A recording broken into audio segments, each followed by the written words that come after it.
جب اس نے سب کچھ چھین لیا تو میں کہا کرتا تھا کہ میں ہی کیوں، اور مجھے لگتا تھا کہ وہ اس بات کا جواب مجھے زندگی بھر نہیں دے گا، اور میں یوں ہی ساری زندگی اس سوال کے پیچھے بھاگتے بھاگتے تھک جاؤں گا۔ میں تو بھول ہی گیا تھا کہ سوال ہی تو اس کا جواب ہوتا ہے۔ پھر جب اس نے ہر شے سے نواز دیا تو مجھے حیرانگی ہونے لگی کہ میں تو اس قابل نہیں تھا۔ پھر میں نے سوال کیا، میں ہی کیوں؟ پتہ ہے اس نے مجھے میرے پہلے سوال کا جواب دے دیا، ڈھیروں نعمتیں عطا کر کے، مگر اس نے میرے اس سوال کا جواب نہیں دیا کہ یہ سب نعمتیں میرے لیے ہی کیوں۔ اب میں اس سوال کا جواب ڈھونڈنے کے لیے تمام عمر سجدے میں پڑا رہوں گا، شکر کے سجدے۔ کچھ سوالوں کے جواب نہ دے کر وہ کتنا بہتر کرتا ہے، اور کچھ راتیں وہ نیند سے خالی رکھتا ہی اس لیے ہے تاکہ اس کا بندہ اس سے باتیں کرے۔ جب کوئی اس سے نہیں مانگتا تب اس کا بندہ اس سے مانگے، اور پھر جو کسی کو بھی نہیں ملا وہ تمہیں عطا کر دیا جائے۔ سنو، اگر تمہارے لیے کوئی چیز بہترین ہے تو وہ تم تک پہنچا دی جائے گی، اور اگر تمہارے لیے بہتر نہیں ہے تو آ کر بھی چلی جائے گی۔ تم اللہ کی مصلحتیں نہیں سمجھ سکتے، اس رب کی مصلحتیں تمہاری سوچ کے برعکس ہیں۔ اس لیے اگر تم سے کوئی چیز لے لی گئی ہے تو یہ بھی یقین رکھو کہ وہ اس سے بہتر تمہیں عطا کرے گا۔ تم بس ہر حال میں اس کا شکر ادا کرتے رہو اور اپنے نصیب کی بہتری مانگا کرو، کیونکہ بے شک وہی بہتر جاننے والا ہے۔ اللہ رب العزت تم سے جتنی محبت کرتا ہے وہ تمہیں اتنا ہی آزماتا ہے۔ وہ تمہاری من پسند چیز کو تم سے دور کر کے تمہیں خود تک لاتا ہے۔ وہ تمہارے حالات سے ناواقف نہیں ہے۔ وہ جانتا ہے کون سا دکھ تم نے آنسوؤں میں بہا دیا اور کون سے دکھ کو خود میں ضبط کر لیا۔ اس نے دیکھا ہے تمہارے دل کا ہزاروں ٹکڑوں میں ٹوٹ کر بکھر جانا۔ وہ بھولا نہیں ہے تمہارے اذیت ناک طویل سجدوں کی کیفیت کو۔ وہ تمہاری تمام بے سکون راتوں کا گواہ ہے، اور اس نے تمہاری ان بے شمار دعاؤں کا بھی حساب کر رکھا ہے جو تم نے اس کے سوا کسی سے نہیں کہی۔ وہ تمہیں برے وقت سے اس لیے گزارتا ہے تاکہ تم اپنے اچھے وقت میں اسے یاد رکھو۔ اللہ رب العزت تمہارے ساتھ ہے اور وہ ہمیشہ تمہارے ساتھ رہے گا۔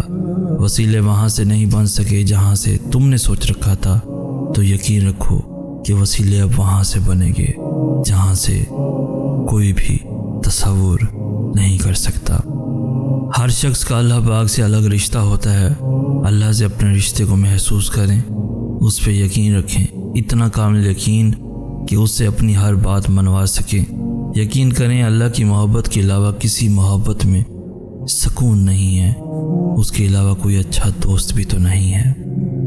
یاد رکھیں اللہ نوازنے سے پہلے آپ کا اللہ پر یقین آزماتا ہے۔ جو اس یقین کی آزمائش سے فتح یاب ہوتا ہے، پھر اللہ کی نوازشیں اور عنایتیں آپ کے نصیب کا حصہ بننے کے لیے وقت قبولیت کی منتظر رہتی ہیں۔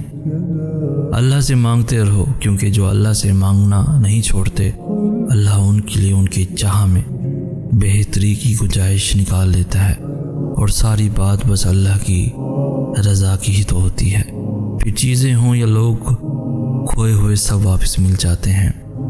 کبھی کبھار زندگی میں ایسا موڑ آتا ہے جہاں ہم سبھی سوچتے ہیں کہ اب ہم خود کو بدل نہیں سکتے، اور پھر لوگ بھی ہمیں ڈرانے لگتے ہیں یہ کہہ کر کہ اب تو بہت دیر ہو گئی، اب تو اللہ معاف نہیں کرے گا۔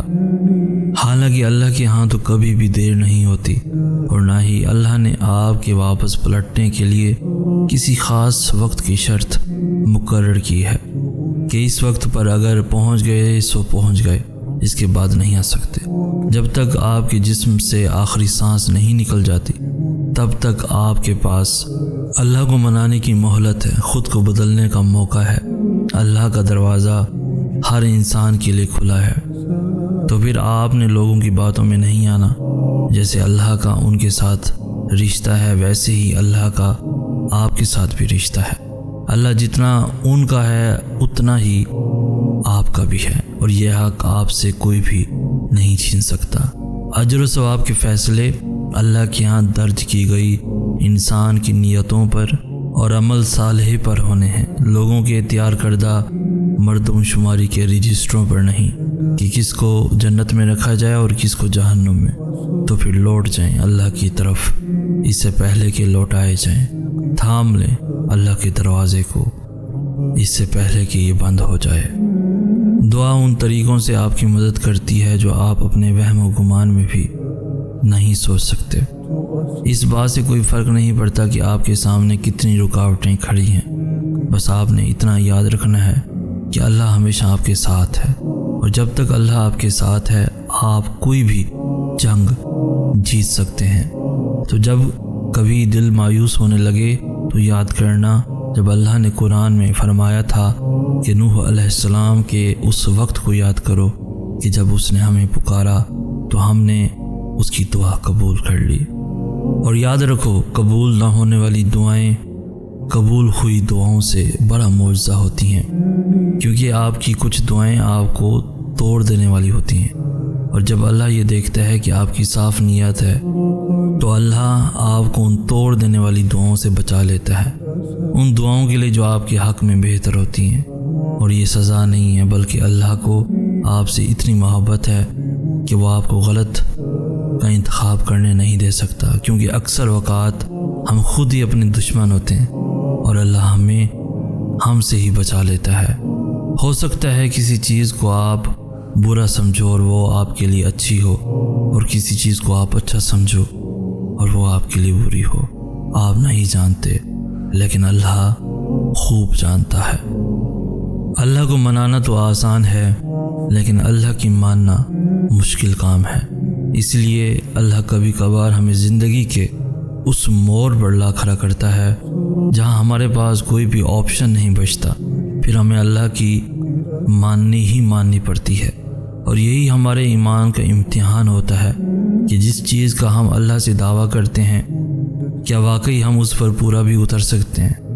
اپنی رضا کے لیے تو سبھی یقین رکھتے ہیں اللہ پر، لیکن اللہ کی رضا کے لیے صبر صرف ایمان والے کرتے ہیں، پختہ ایمان والے۔ اور یاد رکھیں کہ جو اللہ کی بات نہیں ٹالتے، اللہ بھی پھر ان کی بات نہیں ٹالتا۔ آزمائشیں ہی تو ہمارا ایمان زندہ رکھتی ہیں، اور ہمارا ایمان ہمیں زندہ رکھتا ہے، ورنہ ہم تو کب کے ختم ہو چکے ہوتے۔ ہر محرومی آپ کا امتحان ہے، اور امتحان میں پاس وہی ہوتا ہے جو استاد کو راضی کرنے میں کامیاب ہو جاتا ہے۔ تو آپ بھی راضی کر لیں اپنے نگران کو، اپنے اللہ کو۔